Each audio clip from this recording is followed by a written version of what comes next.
बिस्मिल्लाह। थोड़ा सा मैं पीछे का रिवाइज करवा देता हूँ क्योंकि बहुत देर हो गई है पिछली क्लास को लिए हुए। तो हमने अभी तक इस चैप्टर में क्या क्या किया, अगर मैं बिल्कुल शुरू में चला जाऊँ। इस चैप्टर में हमने सबसे पहले इन सारी चीज़ों की बात करनी थी। We needed to talk about सबसे पहले प्रोकैरियोटिक वर्सेस यूकैरियोटिक सेल्स के बारे में, कि दो तरीके के सेल्स होते हैं, उन दोनों के बीच में बेसिक डिफरेंसेस होते हैं। कुछ के जीरो मेम्ब्रेन बाउंड ऑर्गेनेल्स होते हैं, कुछ में सिंगल भी होते हैं, जीरो भी होते हैं, डबल भी होते हैं। कुछ में 70s होते हैं, 80s राइबोसोम्स होते हैं, कुछ में सर्कुलर डीएनए होते हैं, कुछ में लीनियर डीएनए होते हैं, एक्सेट्रा एक्सेट्रा, जो कि हमने बहुत डिटेल में प्रोकैरियोटिक वर्सेस यूकैरियोटिक सेल्स को कंपेयर किया। उसके बाद हमने शुरू किया था about the different types of microscopes, जिसमें लाइट माइक्रोस्कोप आया था। और फिर इलेक्ट्रॉन माइक्रोस्कोप में दो तरीके के आए थे, ट्रांसमिशन इलेक्ट्रॉन माइक्रोस्कोप और स्कैनिंग इलेक्ट्रॉन माइक्रोस्कोप। इसके बाद हमने मैग्निफिकेशन, रेजोल्यूशन, मैग्निफिकेशन का फॉर्मूला आई डिवाइडेड बाय इसको भी देखा था। और फिर उसके बाद we started with the most important part of the chapter, जो कि मैंने रेड में हाईलाइट किया, animal versus, not animal versus plant cells, the organism, ये वाला एनिमल वर्सेस प्लांट सेल्स हमने रिवाइज किया था। ऑर्गेनेल सबसे इंपॉर्टेंट पार्ट था इस चैप्टर का। हमने सेल मेम्ब्रेन, सेल वॉल, फिर क्लोरोप्लास्ट आ गया, cytoplasm, Golgi body, lysosomes, mitochondria और बहुत सारे और ऑर्गेनेल्स की हमने बात की थी। अब मैंने बोला था, अगर आपको याद हो, कि दो ऑर्गेनेल्स मैंने छोड़े हैं, डू यू रिमेम्बर दैट, कि दो ऑर्गेनेल्स मैं बिल्कुल एंड में कराऊंगा। सेंट्रियोल्स और ट्यूब्यूल्स मेरे ख्याल से छोड़े। बिल्कुल, तो सेंट्रियोल्स, माइक्रोट्यूब्यूल्स, सिलिया और फ्लैजेला। फ्लैजेला सिलेबस का हिस्सा नहीं है, वो मैं आगे जाके बताता हूँ। तो वो रहता है हमारा, और ये जो वायरस का हिस्सा ये रहता है। बैक्टीरिया भी हमारा हो चुका था। तो इंशाल्लाह आज पहले वायरसेस से शुरू करते हैं, एंड देन जो आखिरी दो ऑर्गेनल्स हैं उसको भी इसी क्लास में इंशाल्लाह खत्म करते हैं, ताकि कल हम past paper questions topicals bio AS cell structure के कर सकें। Right. अगर मैं शुरू करूँ वायरसेस के टॉपिक के साथ, अभी तक हमने जितने ऑर्गेनेल्स देखे ना, वो मल्टी सेलुलर ऑर्गेनिजम्स, मतलब यूकेरियोटिक सेल्स के अंदर, मतलब यूकेरियोटिक ऑर्गेनिजम्स के अंदर, या यूनिसेलुलर ऑर्गेनिजम्स लाइक बैक्टीरिया, उनके अंदर ये ऑर्गेनेल्स होते हैं। कहने का मकसद ये है कि या तो यूकेरियोटिक या प्रोकैरियोटिक ऑर्गेनिज्म, जो वायरसेस हैं वो होते हैं ए सेलुलर ऑर्गेनिजम्स। इनको बॉर्डर लाइन पे कहा जाता है ऑफ लिविंग ऑर्गेनिजम्स। मत इसका मतलब क्या है, वायरसेस को ये नहीं कहा जाता कि ये कंप्लीटली लिविंग ऑर्गेनिजम्स है, वायरसेस को ये भी नहीं कहा जाता कि ये कंप्लीटली डेड ऑर्गेनिजम्स है। इनके बीच में फॉल करते हैं। So they are on the border line of living organism.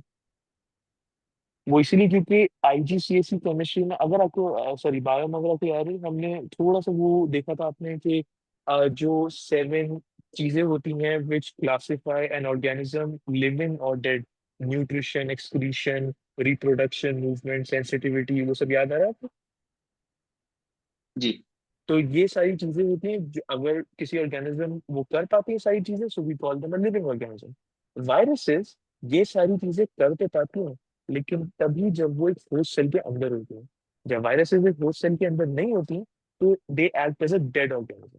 तो ये डिफरेंस देख रहे हो? जब वो होस्ट सेल में नहीं है, डेड ऑर्गेनिज्म की तरह काम कर रहा है। जब वो होस्ट सेल में है, लिविंग सेल में है, जैसे हमारी बॉडी के लिविंग सेल के अंदर वायरल इंफेक्शन हो जाता है, तो वो होस्ट सेल के अंदर आ जाता है। This is where they start to act as a living organism. तो वो दोनों रोल्स अदा कर रहे होते हैं डिफरेंट डिफरेंट सिचुएशंस में। इसीलिए हम कहते हैं they are on the border line of living organism. अच्छा, वायरस, इसको एक और नाम भी दिया जाता है जो कि आपके सिलेबस में मेंशन्ड है, आपको याद रखना है, ए सेलुलर। अब सेलुलर तो हमें पता है मतलब क्या है, an organism consisting of cells. Cellular का मतलब an organism consisting of cells, multi cellular many cells, unicellular एक सेल्स। ए सेलुलर, यहाँ पे जो ए है ना, इसका मतलब होता है विदाउट। तो अगर ए सेलुलर में बोलूं तो उसका मतलब आप क्या समझोगे?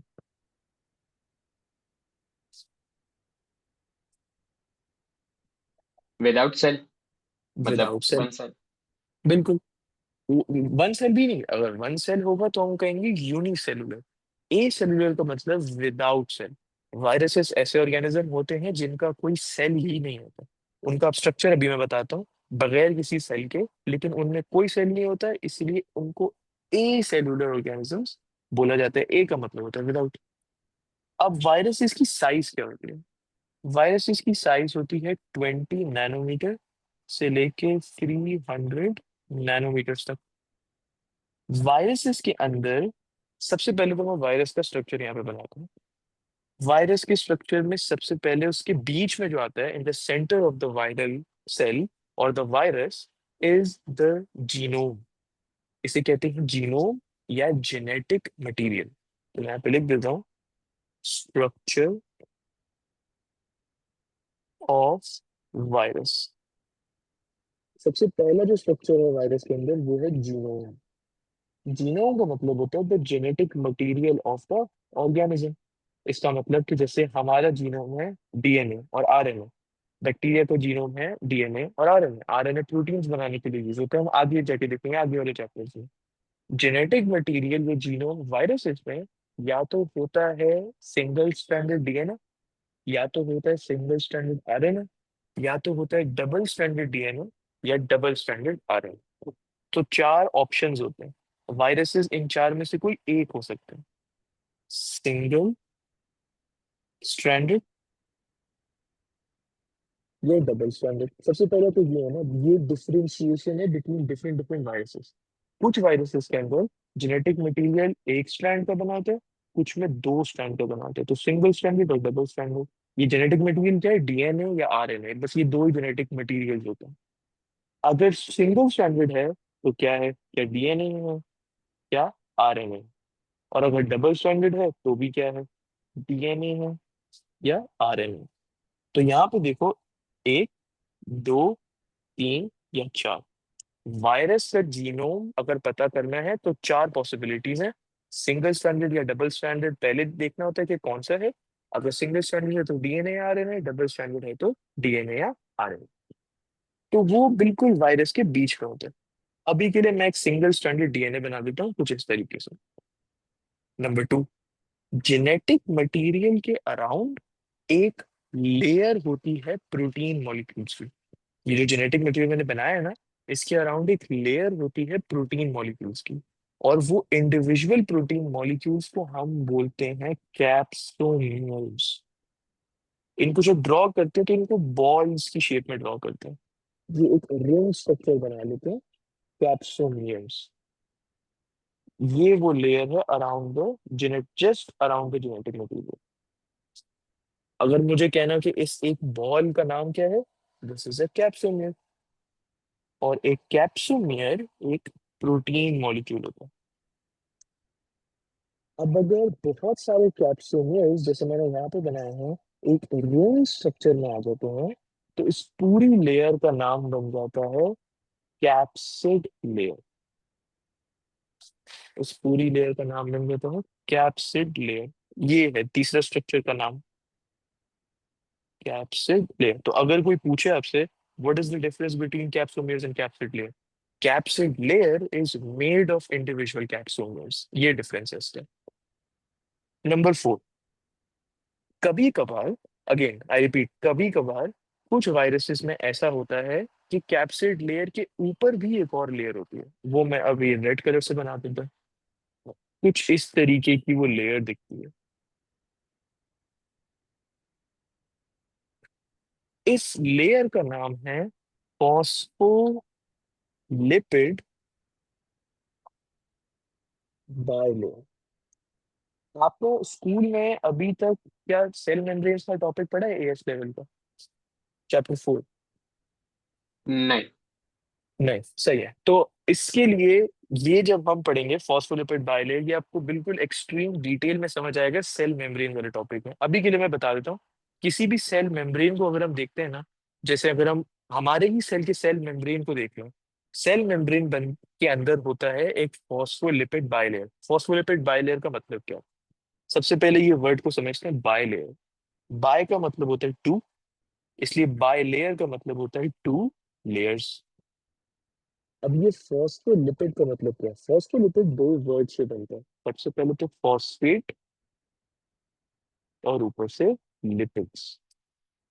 फॉस्फेट का यहाँ मतलब केमिस्ट्री में आपने पढ़ा होगा PO4 3 माइनस। ये है वो फॉस्फेट ग्रुप जिसकी बात हो रही है। और जो लिपिड्स हैं, क्या मैं इनका कोई दूसरा नाम है जो आपने पढ़ा हुआ लिपिड्स का? Fats. Fats, perfect. Phosphate group और ये जो फैट्स हैं, इनका मिक्सचर बनाता है फॉस्फोलिपिड बाइलेयर। तो फॉस्फोलिपिड बाइलेयर को अगर समराइज करना है तो ये दो लेयर्स से बनती है, और उस दो लेयर्स के अंदर क्या होता है, फॉस्फेट ग्रुप होता है और फैट्स होते हैं। तो कभी कभी कुछ वायरसेस के कैप्सिड लेयर के अराउंड एक फॉस्फोलिपिड बाइलेयर होती है।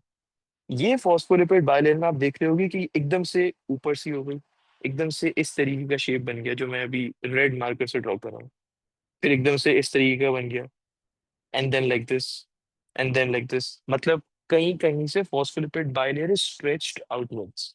ये जो चीजें हैं ये क्या है? इन चीजों का नाम है ग्लाइकोप्रोटीन्स। अब इसको भी देखते हैं। ग्लाइकोप्रोटीन्स किन दो वर्ड से बनी है?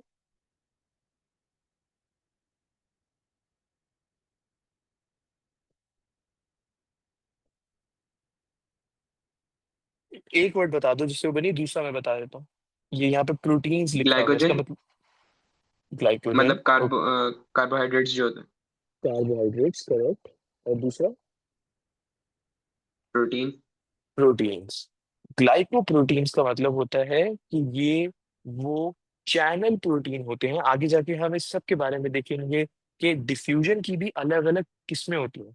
अभी तक ओ लेवल में हमने सिर्फ पढ़ा है कि सिंपल डिफ्यूजन होती है, वो सेल मेम्ब्रेन के थ्रू पास कर जाता है। आगे जाके हम देखेंगे there is something called facilitated diffusion.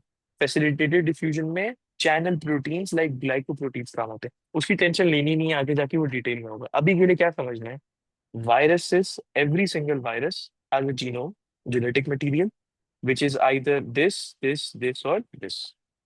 Her virus के जेनेटिक मटेरियल के अराउंड एक कैप्सिड लेयर होता है, और कभी कभी कुछ कुछ वायरसेस के कैप्सिड लेयर के अराउंड एक फॉस्फोलिपिड बाइलेयर होती है, जिसके साथ अटैच्ड कुछ ग्लाइकोप्रोटीन्स होते हैं। अभी के लिए सिर्फ ये याद रखना है, ग्लाइकोप्रोटीन्स की डेफिनेशन आगे जाके हम डिटेल में देखेंगे। फॉस्फोलिपिड बाइलेयर को भी चैप्टर 4 डिटेल में देखेंगे। राइट, तो मैं यहाँ पे सिर्फ स्ट्रक्चर्स के नाम लिख देता हूँ। ग्लाइकोप्रोटीन और phospholipid bilayer, this is the entire structure of the virus. अब कुछ चीजें अबाउट वायरसेस जो हमें we have to keep in mind. All viruses, ये आता है एमसीक्यूज का सवाल। All viruses are parasitic. हमने जितने भी वायरस आज तक डिस्कवर किए ना साइंटिस्ट ने, every single virus is parasitic. Parasitic का मतलब होता है हार्मफुल टू द बॉडी। हमारे लिए वो वायरस पैरासाइटिक है, हार्मफुल है हमारी बॉडी के लिए, एवरी सिंगल वायरस। उसके बाद ए सेलुलर तो हमने डिस्कस कर लिया, उसका मतलब क्या होता है। और क्योंकि ये ऑन द बॉर्डर लाइन है ऑफ लिविंग ऑर्गेनिजम्स, इसलिए कभी कभार साइंटिस्ट इसको कहते हैं it's a half living organism. इसको लिविंग ऑर्गेनिज्म नहीं बोलते, क्योंकि जब ये होस्ट सेल के बाहर होते हैं तो ये डेड होते हैं, इसीलिए इसको हाफ लिविंग ऑर्गेनिज्म बोल देते हैं। राइट, वायरसेस के लिए हमें एक और पॉइंट देखना, और फिर ऑर्गेनाइज बचे हुए दो पे मूव ऑन देखना। When viruses are not in the host cell, they cannot perform any life processes। यही जो मैं अभी बता रहा था, अगर किसी वायरस को हम out in the atmosphere, in the air देखेंगे ना, तो वो इधर से उधर गिर रहे होंगे, पड़ रहे होंगे, हवा की वजह से मूव कर रहे होंगे। ना वो रिप्रोड्यूस करेंगे, ना वो खुद की वजह से मूव करेंगे, एयर उनको मूव करा रही होगी, ना वो कोई सेंसिटिविटी शो करेंगे, ना वो एक्सक्रीशन करेंगे, कुछ भी नहीं करेंगे, क्योंकि वो डेड होंगे। So when viruses are not in the host cell, they cannot perform life processes। लेकिन फिर एकदम से क्या होता है, होस्ट सेल में घुसने के बाद एकदम से वायरल जो वायरस है वो जिंदा कैसे हो जाता है? तो वो होता ये है कि when inside the host cell,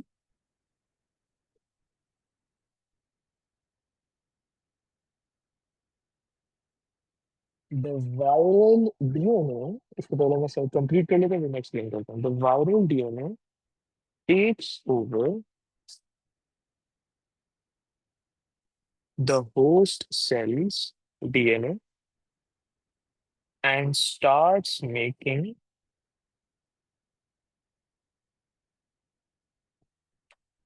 viral proteins rather than cells proteins। अब इसका मतलब क्या है? इसका मतलब ये है कि अगर हम किसी भी होस्ट सेल को देखते हैं जिसके अंदर वायरस नहीं आया है, तो अभी मैं क्या ड्रॉ कर रहा हूँ, एक ऐसा होस्ट सेल, हमारी बॉडी का एक सेल ले लेते हैं, उसके अंदर अभी वायरस नहीं आया हुआ।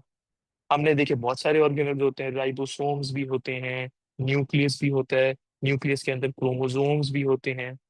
इन क्रोमोसोम्स के ऊपर एक डीएनए मॉलिक्यूल होता है। ये बात आपको पता है कि every chromosome has a DNA molecule on it. जी। अब इस डीएनए मॉलिक्यूल बनता किससे? व्हाट इज द, अगर आप सवाल पूछता हूँ what is DNA made of, take a guess. अभी तक हमने पढ़ा नहीं है, गेस ले लो, what is DNA made of? Proteins. DNA made of, not quite. अब मैं बताता हूँ डीएनए की स्टोरी, असल कहानी क्या है डीएनए की। ये है चैप्टर 6, डीएनए सिंथेसिस। उसमें डिटेल में आएगा, हर चीज आगे जाके डिटेल में आती रहेगी। डीएनए जो है ना, वो है एक लंबी सी चेन। डीएनए जो है, एक डीएनए मॉलिक्यूल, वो एक लंबी सी चेन है। और ये लंबी सी चेन में होती हैं कुछ चीजें, उन चीजों को हम कहते हैं न्यूक्लियोटाइड्स। हमने आईजीसीएसई में आपने पढ़ा होगा, A pairs with T, C pairs with G, ऐसा कुछ याद आ रहा है डीएनए के उसमें? जी। तो ये वो न्यूक्लियोटाइड के बेसिस हैं जो कि डीएनए मॉलिक्यूल को बनाते हैं। ए टी सी और जी वो बेसिस हैं जो कि न्यूक्लियोटाइड मॉलिक्यूल के अंदर होते हैं। तो अगर हम एक न्यूक्लियोटाइड मॉलिक्यूल को देखेंगे तो उसमें ए टी सी जी होंगे जो कि डीएनए मॉलिक्यूल को बनाएंगे। अभी के लिए आपको क्या समझ में है? एक डीएनए मॉलिक्यूल में बहुत सारे सेक्शंस होते हैं, बहुत सारे सेक्शन होते हैं। हर सेक्शन को नाम दे दिया जाता है जीन। तो लेट्स से ये एक सेक्शन है, इसका नाम है जीन नंबर 1, इसका नाम है जीन नंबर 2, जीन नंबर 3, 4, 5 और 6। अब जो एवरी सिंगल जीन होता है ना, gene number 1, 2, 3, 4, 5, 6, every gene is responsible for producing a specific protein. मतलब जीन नंबर 1 के अंदर कुछ लिखा हुआ होगा, ए टी सी और जी को मिला के, फॉर एग्जाम्पल यहाँ पे लिखा होगा ATTCGGA, ऐसा कुछ लिखा हुआ होगा। जीन नंबर 2 में लिखा हुआ होगा TTCGAA। बिल्कुल एक लाइन से ये सारे न्यूक्लियोटाइड बेसिस लिखे हुए होंगे। अब ये जो लिखा हुआ है ना, ATTCGGA, ये ट्रांसलेट करता है इनटू अ प्रोटीन मॉलिक्यूल। और जो ये लिखा हुआ है दूसरी तरीके से, ATTCGA, ये ट्रांसलेट करता है into a different protein molecule. कहने का मकसद ये है कि डीएनए मॉलिक्यूल के अंदर सेक्शंस होते हैं, उन सेक्शंस को हम जीन्स कहते हैं। और जीन्स रिस्पॉन्सिबल होते हैं कि हमारी बॉडी में किस किस्म के प्रोटीन बन रहे हैं। तो अगर दो लोगों को हम देखें, एक बंदे का हेयर कलर ब्लैक है और एक बंदे का हेयर कलर ब्राउन है, वो क्यों है? क्योंकि दोनों लोगों में डिफरेंट प्रोटीन्स प्रोड्यूस हो रहे हैं, क्योंकि दोनों के अंदर डिफरेंट डिफरेंट जीन्स। अब इस पॉइंट को वापस पढ़ते हैं। When inside the host cell, the viral DNA takes over the host cell's DNA and starts making viral proteins rather than cells proteins। अगर कोई ऐसा सेल होता है जिसके अंदर वायरस नहीं आया हुआ, तो उसके अंदर सिर्फ और सिर्फ होस्ट सेल का डीएनए होता है, करेक्ट? जी। तो अगर वायरस नहीं आया हुआ, सिर्फ होस्ट सेल का डीएनए है, उसी की जीन्स है, और उसी की जीन से बनेंगी होस्ट सेल की प्रोटीन्स, और हमारी बॉडी की ग्रोथ होगी। मसला वहां आता है जब वायरस हमारे सेल में घुस जाता है। वायरस जब सेल में घुस जाएगा, तो अब दो तरीके के डीएनए हमारे सेल में आ गए। एक तो हमारा खुद का होस्ट सेल का डीएनए, और एक वायरल डीएनए, मतलब वायरस का डीएनए। अब होता क्या है, When inside the host cell, viral DNA takes over the host cell's DNA. मतलब नॉर्मली हो ये रहा था, इसके होस्ट सेल के डीएनए से हमारे लिए अच्छे अच्छे प्रोटीन्स बन रहे थे। जैसे ही वायरस अंदर आया, उसने बोला मैं आपसे ज्यादा सुपीरियर हूँ, मैं इससे ज्यादा बड़ा हूँ, इसकी बात अब नहीं मानी जाएगी, इसकी बात अब मानी जाएगी। तो अब वायरल डीएनए से बनने शुरू हो गए वायरल प्रोटीन्स, और ये वायरल प्रोटीन्स के जरिए रिप्रोडक्शन होना शुरू हो गया। वायरस बढ़ते गए बढ़ते गए बढ़ते गए, अपने ही प्रोटीन्स बनाते गए।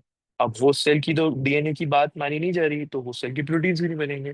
वायरल डीएनए की बात मानी जा रही है, वायरल प्रोटीन बनेंगे, और वायरस बढ़ते जाएंगे बढ़ते जाएंगे बढ़ते जाएंगे, और आप एक पॉइंट पे आके बीमार पड़ जाओगे, क्योंकि आपकी बॉडी में इतना ज्यादा वायरस आ चुका है।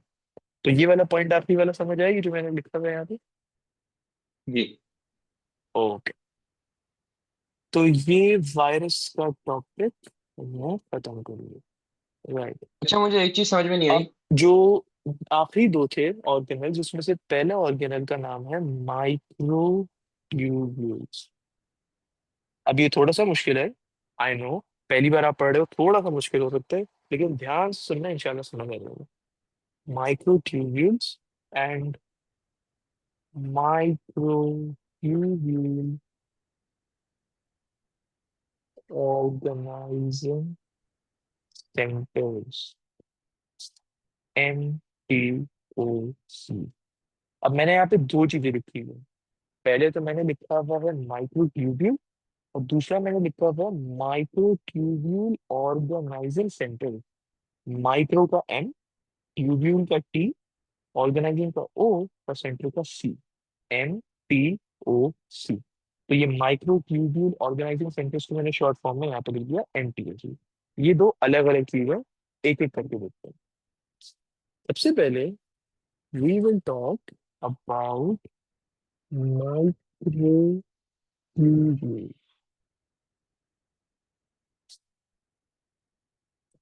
अब ये माइक्रोट्यूब्यूल्स का चक्कर क्या है? Microtubules are long, rigid and hollow tubes found in the cytoplasm।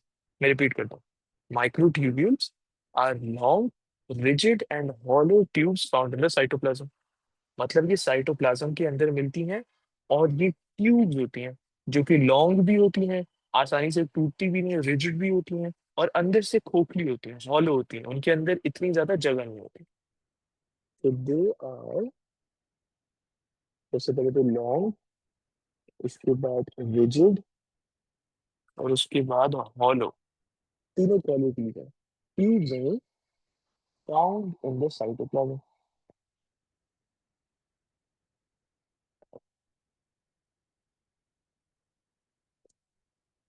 अब जब हम एक ट्यूब को देखते हैं, जब हम एक ट्यूब को देखते हैं, मतलब जब हम एक माइक्रो ट्यूब्यूल को देखते हैं, तो उस ट्यूब का डायमीटर है 25 नैनोमीटर। अगेन ये साइज याद रखना बहुत जरूरी है। सिंपल, वो आपको एमसीक्यू में दे देंगे चार साइजेस, और आपको सही साइज को टिक करना, वेरी इजी, तो ये याद रखना बहुत जरूरी है। डायमीटर इसका 25 नैनोमीटर। अब ये जो माइक्रो ट्यूब्यूल है, ये बनते किससे? Microtubules are made of a protein called tubulin। एक प्रोटीन आता है, उसका नाम है ट्यूब्यूलिन, और ट्यूब्यूलिन इन ट्यूब्स को बनाता है, इन माइक्रो ट्यूब्यूल्स को बनाता है।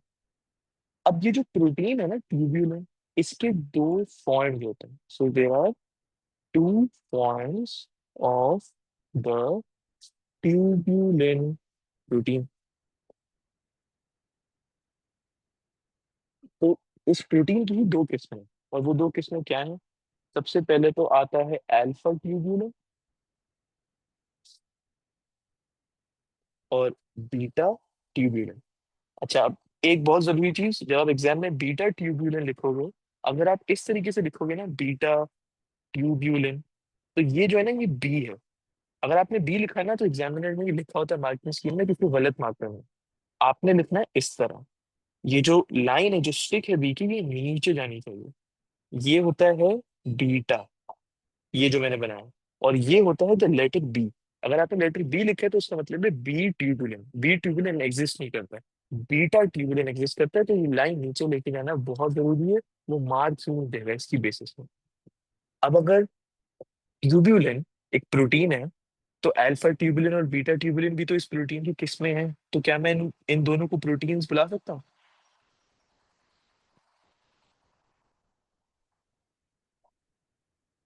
ये बताओ। जी ओके, तो बोथ आर प्रोटीन। अब जो अल्फा ट्यूबुलिन जो प्रोटीन है उसके जो मॉलिक्यूल्स हैं, अल्फा ट्यूबुलिन प्रोटीन के मॉलिक्यूल्स एंड बीटा ट्यूबुलिन के मॉलिक्यूल्स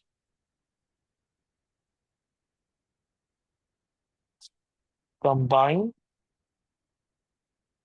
टू फॉर्म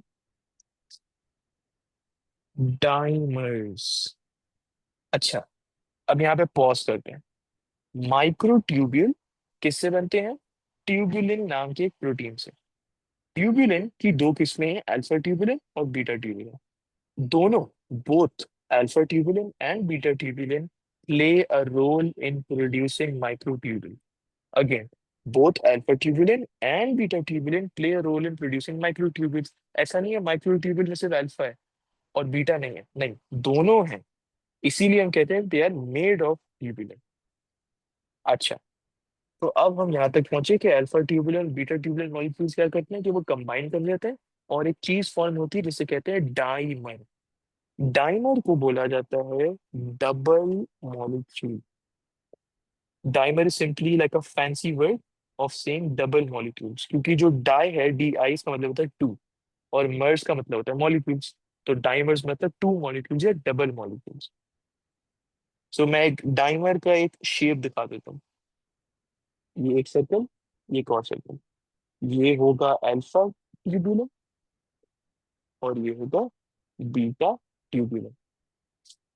तो इस पूरी चीज को मैं बोलूंगा एक dimer. So this is one dimer made of one alpha tubular and one beta tubular. तो हम डाइमर तक पहुंच गए।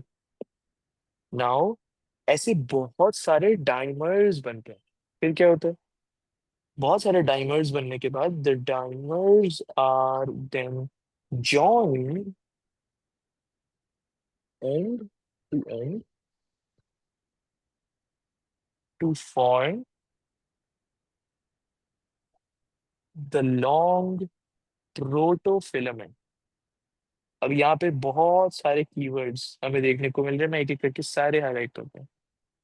माइक्रोट्यूब्यूल्स पहला keyword, tubulin, alpha tubulin, beta tubulin, dimer. और अब क्या होता है? ये मैंने एक डाइमर बनाया, ये मैंने एक और डाइमर बनाया, ये मैंने एक और डाइमर बनाया, ये मैंने एक और डाइमर बनाया।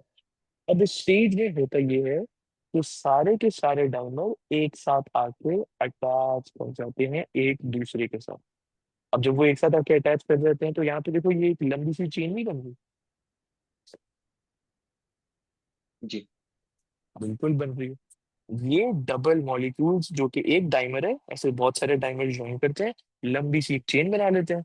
और इस लंबी सी चेन को हम बुलाते हैं protofilament. And end to end यहाँ पे जो लिखा है ना, end to end, simply means कि वो जो एक डाइमर और दूसरे डाइमर के बीच में नो गैप, कोई गैप नहीं है दो डाइमर्स के बीच में। No gap between two dimer. Okay, अब बना लिया हमने प्रोटोफिलामेंट। उसके बाद 13 प्रोटोफिलामेंट। ये नंबर याद रखना, once again very very important. 12 नहीं, 14 नहीं, 15 नहीं, exactly 13। 13 protofilaments are then joined end to end। End to end again मतलब होता है no gap between the protofilament in a ring. Ring structure बना लेते हैं to form a cylinder with a hollow centre. हमने किससे शुरू किया था? हमने एक अल्फा ट्यूबुलेंस से शुरू किया और एक मॉलिक्यूल ऑफ बीटा ट्यूबुलेंस से शुरू किया, एक डाइमर बना लिया, बहुत सारे डाइमर को एक दूसरे के साथ ज्वाइन किया, तो ये पूरी चीज बन गई प्रोटोफिलामेंट। और फिर 13 प्रोटोफिलामेंट्स को एंड टू एंड एक रिंग स्ट्रक्चर में हमने ज्वाइन कर दिया। अब जब एक रिंग स्ट्रक्चर में ज्वाइन किया तो एक सिलेंडर बन गया। 13 प्रोटोफिलामेंट्स को ज्वाइन करके सिलेंडर बना दिया। अब इस सिलेंडर के बारे में दो चीजें। इस सिलेंडर का सबसे पहले तो एक हॉलो सेंटर है। हॉलो सेंटर मतलब कि जो बीच में से सेंटर है ना, उसके बीच में कोई जगह नहीं है। अंदर अगर देखेंगे उस सिलेंडर के तो देर इज नो स्पेस, खोखला है। इस सिलेंडर का नाम है माइक्रोट्यूब्यूल। तो अब मुझे बताओ, आपको समझ आया माइक्रोट्यूब्यूल बनता कहाँ से, बिल्कुल जीरो से कैसे बनाते हैं माइक्रोट्यूब्यूल को? जी। तो मैं यहाँ पे समराइज कर देता हूँ। Tubulin, alpha plus beta. Tubulins से हमने बनाया डाइमर, डाइमर से हमने बनाया प्रोटोफिलामेंट, प्रोटोफिलामेंट। और फिर उसके बाद 13 प्रोटोफिलामेंट्स ने मिला के बनाया वन माइक्रोट्यूब्यूल। अब ये जो हो रहा है ना कि पहले मेरे पास सिर्फ एक अल्फा था, एक बीटा ट्यूबुलिन था, सिर्फ एक मॉलिक्यूल था मेरे पास इन दोनों का, फिर छोटा सा मॉलिक्यूल बना, फिर थोड़ा सा और बड़ा, फिर थोड़ा सा और बड़ा, फिर प्रोटोफिलामेंट तक मैं चला गया, बहुत ज्यादा बड़ा बना दिया, फिर सारे प्रोटोफिलामेंट्स को ज्वाइन कर दिया और भी बड़ा मॉलिक्यूल बना दिया। तो ये जो प्रोसेस हो रहा है ना, दिस इज एन एग्जाम्पल, ये पूरा process is an example of polymerization. Polymerization का मतलब ही ये है, तो मैं यहाँ पे पॉलीमराइजेशन का मतलब भी लिख देता हूँ। When small identical molecules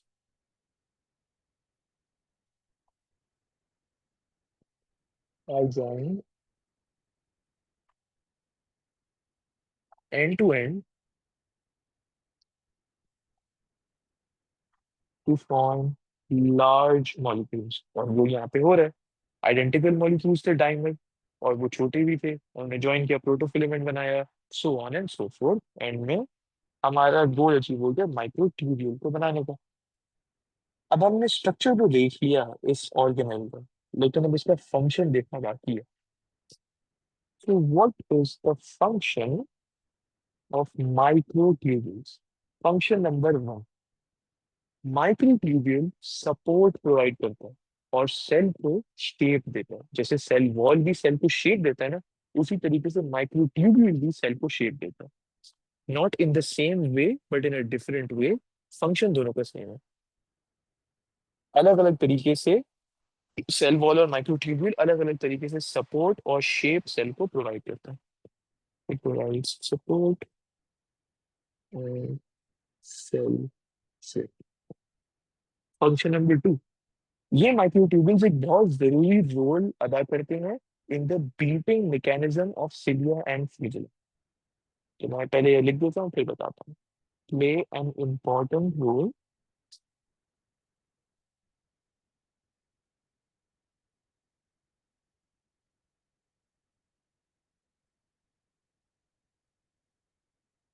in the beating mechanism of cilia and flagella. आगे जाके जब हम सिलिया और फ्लैजेला को देखेंगे ना, तो हमें ये समझ आएगा कि सिलिया जो होते हैं वो होते हैं, अभी ब्रीफ बता देता हूँ, हेयर लाइक स्ट्रक्चर। तो ये जो हेयर लाइक स्ट्रक्चर्स होते हैं, ये कभी इधर कभी इधर कभी इधर कभी इधर, आगे पीछे मूव कर रहे होते हैं। ये जो मूव कर रहे होते हैं, इस मूवमेंट को कहते हैं बीटिंग मैकेनिज्म। ये जो आगे पीछे सिलिया पैच मूव कर रहे होते हैं ना, इसे कहते हैं बीटिंग मैकेनिज्म। तो microtubules play an important role in the beating mechanism of the cilia and flagella. वो कैसे, वो मैं तब बताऊंगा जब सिलिया के बारे में पढ़ेंगे। Number three, secretary vesicles. अच्छा मुझे ये बताओ, सेक्रेटरी वेसिकल्स का हमने नाम एक जगह पढ़ा था, आपको वो ऑर्गेनल याद है?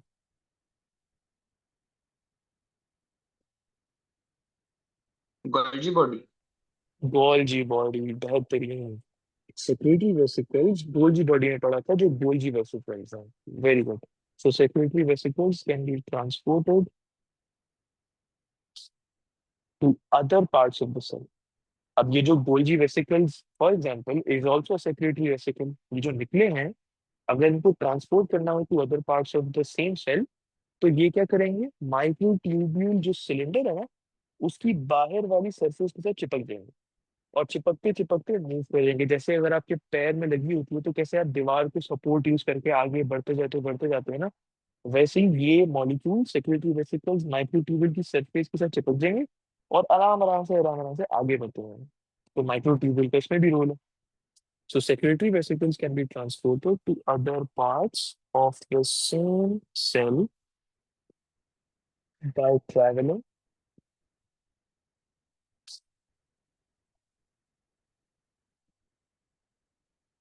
along the outside surfaces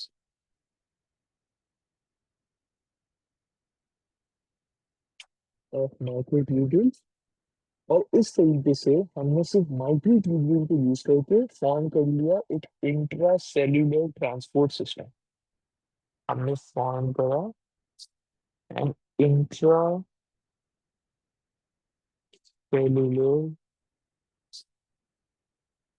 transport system. अच्छा, इस बढ़ने से पहले मैं एक चीज पूछना चाहूंगा, आपको ये ज्यादातर बच्चों को पता ही नहीं होता है, तो do you know the difference between intra versus inter? ये बायोलॉजी में बहुत जरूरी है। नहीं।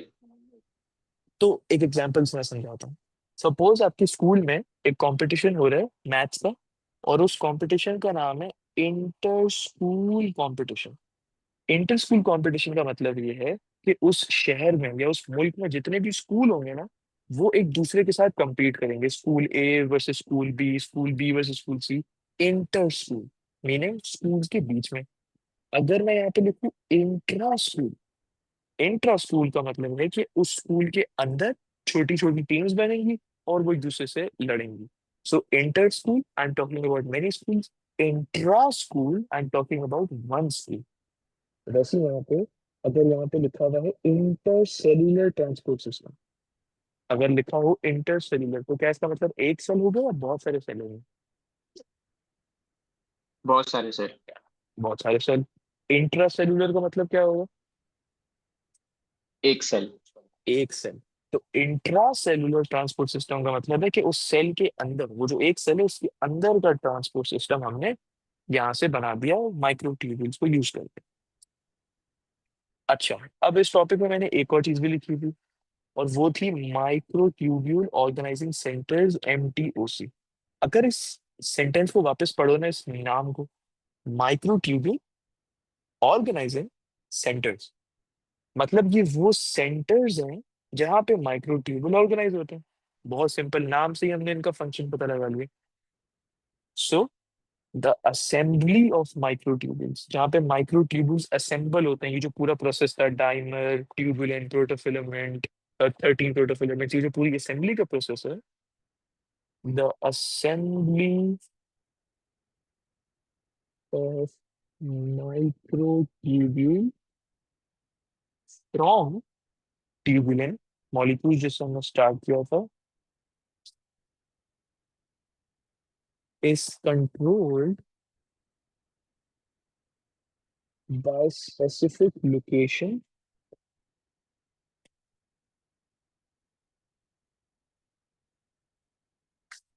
in the cell। In locations को बोलते हैं MTOCs। अब आपको जानने की जरूरत नहीं वो लोकेशन कौन सी है, सिलेबस में नहीं है। What you do need to know is, ऐसी लोकेशंस को MTOC बोलते हैं। कैसी लोकेशंस को?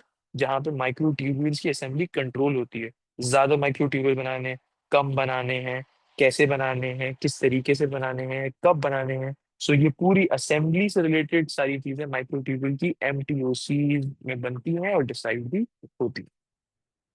अच्छा, अब एक सेकेंड मुझे दो, मैं यहाँ पे देख लेता हूँ क्या क्या रहता है। राइट।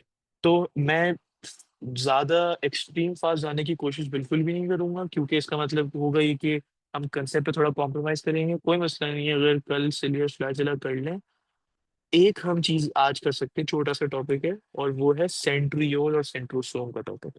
वो हम खत्म कर सकते हैं, सिलिया फ्लैजिला कल कर लेंगे कोई मसला नहीं। राइट, तो सेंट्रियोल्स एंड सेंट्रोसोम। सेंट्रोसोम्स का टॉपिक अगर आप ब्लू वाली पेंगुइन वाली बुक खोलो उसमें भी लिखा हुआ है, और सिलेबस फाइल में भी लिखा हुआ है, centrosomes is not part of the syllabus. बिल्कुल अपने टाइम ज़ाया नहीं करना उसको पढ़ के, उसका एक भी सवाल आप एक्सपेक्ट नहीं करोगे और ना ही कभी भी आएगा, क्योंकि वो सिलेबस में ही नहीं है। तो मैंने यहाँ पे लिख दिया नॉट पार्ट ऑफ सिलेबस। ये सिलेबस में है, तो इसको पढ़ते हैं।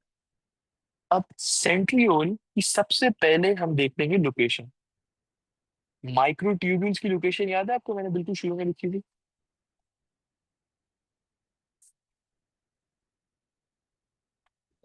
उसमें साइटोप्लाज्म में होते हैं। Cytoplasm, correct. तो सेंट्रियोल्स की लोकेशन जो है, it is outside the nucleus of animal sales. Animal cells के न्यूक्लियस के बिल्कुल बाहर सेंट्रियोल्स होते हैं। कितने होते हैं, कैसे अरेंज होते हैं, ये देखते हैं। तो outside the nucleus of animal cells, two centrioles two centrioles are present close together at right angles in a region called the centrosome। अब सेंट्रोसोमा के सिलेबस में तो है नहीं, इसका मतलब ये है कि आपको अलग से उसको पढ़ने की जरूरत नहीं। जहाँ पे सेंट्रोसोम का वर्ड मेंशन है वो तो जाहिर सी बात है करना ही है आपको। तो the centrioles is present outside the nucleus of animal sales. किसी भी एनिमल सेल को अगर आप देखेंगे तो उसका न्यूक्लियस हो गया। उसके न्यूक्लियस के बाद फॉर एवरी एनिमल सेल, में ये कह रहा हूँ एवरी सिंगल एनिमल सेल, दो सेंट्रियोल्स हमेशा होंगे। तीन नहीं होंगे, चार नहीं होंगे, उससे दो होंगे। ये दो centrioles, they will be present close together, और एक दूसरे के राइट एंगल्स पर ही प्लेस्ड होंगे। एक अगर सेंट्रियोल इस तरीके से प्लेस्ड होगा, दूसरा इस तरीके से होगा, एक एल शेप बनाएंगे, perpendicular 90 degree. So, outside the nucleus of animal cell, two centrioles present close together, right angles, और उस रीजन का नाम जिसमें ये दो होते हैं उसे कहते हैं centrosome. All right. Now, what centrioles are actually? Centrioles are hollow cylinders. ये hollow cylinders होते हैं, just like microtubules। ये सिलेंडर अंदर से खोखले होते हैं, उनके बीच में कोई, उनके अंदर कोई जगह नहीं होती है, इसलिए हॉलो कहते हैं। They are about, each centriole is about 500 nanometers long। उसकी लेंथ बताई गई है 500 नैनोमीटर।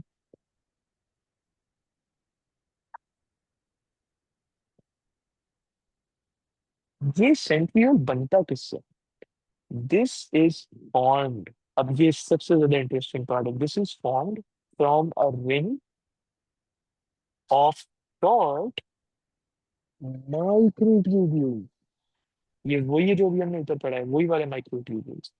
सो सेंट्रियोल बनते हैं from a ring of short microtubules, मतलब माइक्रोट्यूब्यूल्स को रिंग में मैंने प्लेस कर दिया एंड टू एंड, और इन्होंने एक बना के एक सेंट्रियोल बना दिया, एक सिलेंडर बना दिया। एक centriole, in one centriole, and you need to remember this number, one centriole contains 9 triplets of microtubules।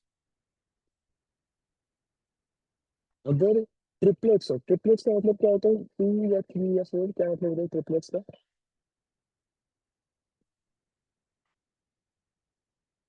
आपकी आवाज नहीं आ रही। हाँ, बहुत ही बिल्कुल बहुत कम आई है।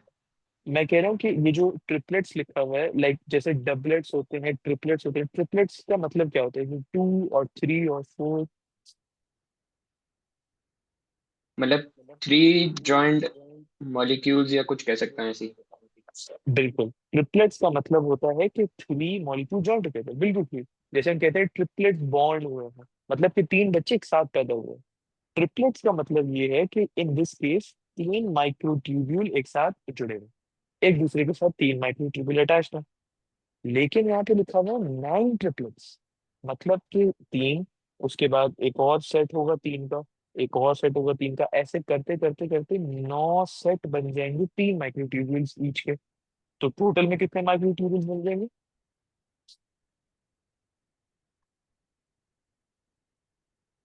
27। 27, 27। तो मैंने नौ सेट बना लिए, तीन तीन माइक्रोट्यूब्यूल्स ईच के। So this makes 27 microtubules. लेकिन ये 27 एक साथ ऐसे नहीं है, it is in groups of three. अब अगर आप सेंट्रियोल्स के टॉपिक के जवाब की बुक में, उसमें पिक्चर भी दी हुई है सेंट्रियोल्स की। तीन तीन तीन तीन माइक्रोट्यूब्यूल्स का ग्रुप, ऐसे नौ ग्रुप है और उन्होंने एक रिंग बनाया हुआ है और सेंट्रियोल बनाया हुआ है। आपको पिक्चर दिखती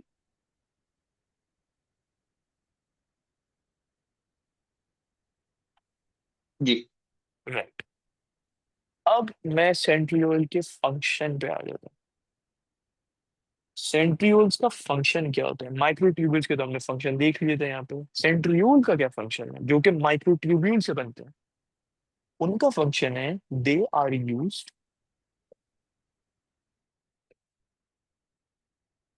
for the production of cilia and flagella. जो सेंट्रियोल्स होते हैं वो प्रोडक्शन के लिए यूज होते हैं ऑफ सिलिया एंड फ्लैजुला। अब इसका एक और फंक्शन है, मतलब ये एक और जगह पे पाया जाता है सिलिया और फ्लैजुला के अंदर, वो मैं अभी नहीं बताऊंगा, वो मैं कल बताऊंगा। तो मैं यहाँ पे लिख देता हूँ लोकेशन ताकि भूल ना जाए। चलो, ये इसलिए मैं कल बताऊंगा when we are discussing the complete structure of cilia. इससे क्या होगा, ये वाला पार्ट क्लियर हो जाएगा, ये वाला पार्ट क्लियर हो जाएगा कि प्रोड्यूस कैसे होता है, और ये वाला भी पार्ट क्लियर हो जाएगा, बीटिंग मैकेनिज्म कैसे होते हैं सिलिया फैब्रिक वाले। ये तीन पॉइंट्स क्लियर हो जाएंगे once we understand the structure of the cilia. तो आज मैं यहीं तक रुकता हूँ, कल सिर्फ सिलिया फ्लैजुला है, and that would be it for this chapter इंशाल्लाह। यहाँ तक कोई सवाल हो तो आप पूछ लो। एक क्वेश्चन मुझे ये पूछना था कि जो आपने बिल्कुल ही शुरू में माइक्रोट्यूब्यूल्स के बारे में पढ़ाया था, उसमें जो आपने डीएनए के जी बारे में बताया था, तो वो जो जी डीएनए जी। है, जो स्ट्रक्चर आपने बताया था, वो इम्पोर्टेंट अभी है? मतलब मुझे वो समझ में नहीं आया वो जो आपने बताया था। जो मैं वायरसेस की उसमें बता रहा हूँ, डीएनए के इफेक्ट, जी, वायरसेस के उसमें। नहीं अभी बिल्कुल भी जरूरी नहीं है, बिल्कुल भी जरूरी नहीं है। आगे जाके वो पूरा चैप्टर ही उस पर बेस्ड है कि डीएनए का स्ट्रक्चर क्या होता है, किस तरीके से होता है। अभी के लिए आपको क्या समझना है कि ये वाला जो क्वेश्चन, ये वाला जो पॉइंट था, अभी के लिए सिर्फ ये समझना है कि अगर किसी भी सेल में, होस्ट सेल के अंदर वायरस नहीं होता, होस्ट सेल का डीएनए होता है, और होस्ट सेल के डीएनए से होस्ट सेल की प्रोटीन बनता है। लेकिन अगर वायरस आ जाए तो वायरस का भी डीएनए आ जाता है। वायरस का डीएनए बोलता है मैं आपसे बड़ा हूँ, मेरी बात मानी जाएगी। उसकी डीएनए की बात मानी जाती है और उसके प्रोटीन बनते हैं। अब उसके प्रोटीन बनते जाते हैं, उसका नंबर बढ़ता जाता है, हमारे प्रोटीन बनते ही नहीं है और हम बीमार पड़ जाते हैं। अभी के लिए सिर्फ ये समझता हूँ। सही है। ओके, और कुछ सवाल? नहीं। चलो फिर इंशाल्लाह कल मुलाकात होगी। अल्लाह हाफिज। अल्लाह हाफिज।